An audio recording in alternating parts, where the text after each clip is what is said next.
शुरू करता हूँ अल्लाह के नाम से जो बड़ा मेहरबान निहायत रहम करने वाला है। अस्सलामु अलैकुम दोस्तों, वेलकम ऑन SGA स्टोरीज़। कहते हैं कि किसी इलाके में एक गरीब लोहार रहता था। जो लोग लोहे का काम करते हैं उनको लोहार कहते हैं। लोहार की एक बेटी थी, इंतहाई खूबसूरत थी। लोहार ख़ुद तो इंतहाई नेक और शरीफ था, लेकिन उसकी बेटी बदचलन थी। उसका किरदार अपने बाप से बहुत बुरा था।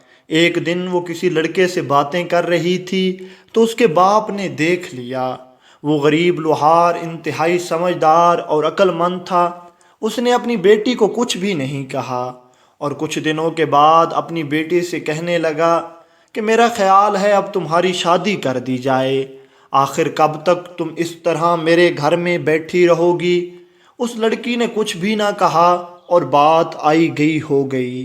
चंद दिनों के बाद उसके बाप ने अपनी बेटी को कहा कि मैं तुम्हारा रिश्ता तय करने जा रहा हूँ। तो वो लड़की अपने बाप को कहती है कि जिस जगह आप मेरी शादी करना चाहते हैं मैंने वहाँ शादी नहीं करनी, बल्कि मैं तो शादी अपनी पसंद से करूँगी। बाप बेटी से कहने लगा, हाँ हम ज़रूर तुम्हारी शादी तुम्हारी पसंद से करेंगे। तुम बताओ कि तुम किसको पसंद करती हो ताकि मैं वहीं जाकर तुम्हारी शादी कर दूं।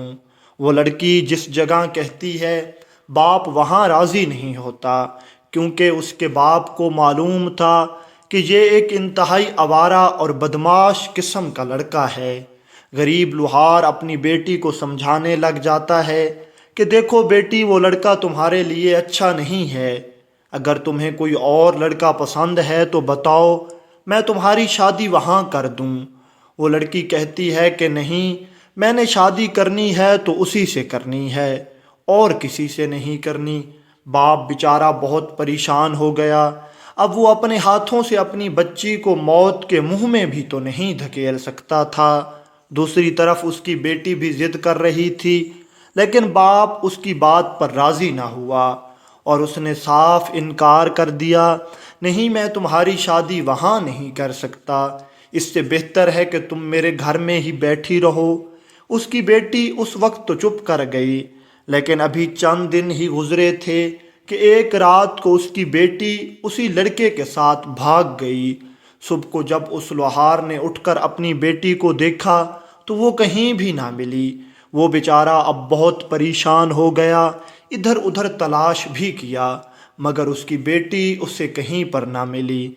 वो बेचारा इंतहाई तकलीफ़ की हालत में था। वो अभी अपनी बेटी को तलाश ही कर रहा था कि उसे कहीं से खबर मिली कि वो लड़का भी घर से गायब है।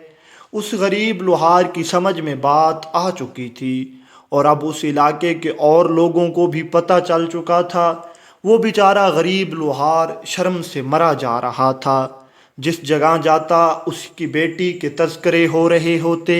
उसकी इज़्ज़त तो ख़त्म हो चुकी थी, उसकी नाक ज़मी बोस हो गई थी। इधर वो लड़की अपने आशिक के साथ एक वीरान जगह पर छुपी हुई थी। वो लोग कुछ दिन वहीं पर छुपे रहे।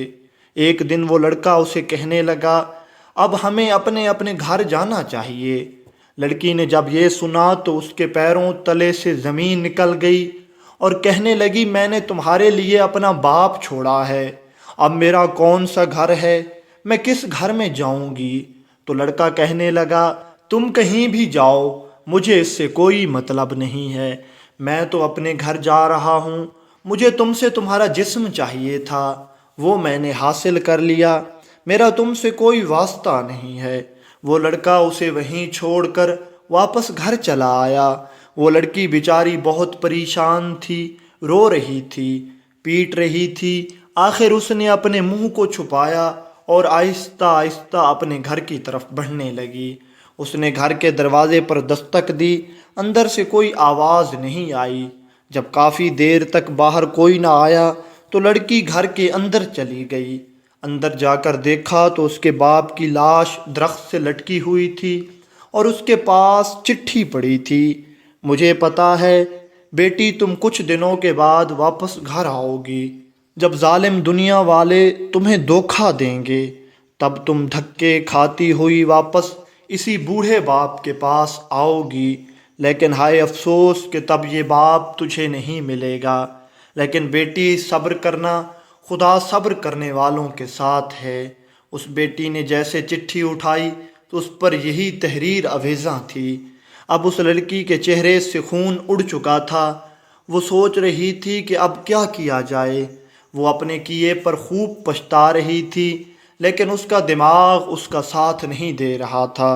وہ جلدی جلدی اس گھر سے نکل گئی اور کسی دوسرے علاقے میں جا کر مانگنا شروع کر دیا، اور اسی طرح باقی زندگی گزارتی رہی اور اپنے اس غلط قدم پر پچھتاتی رہی۔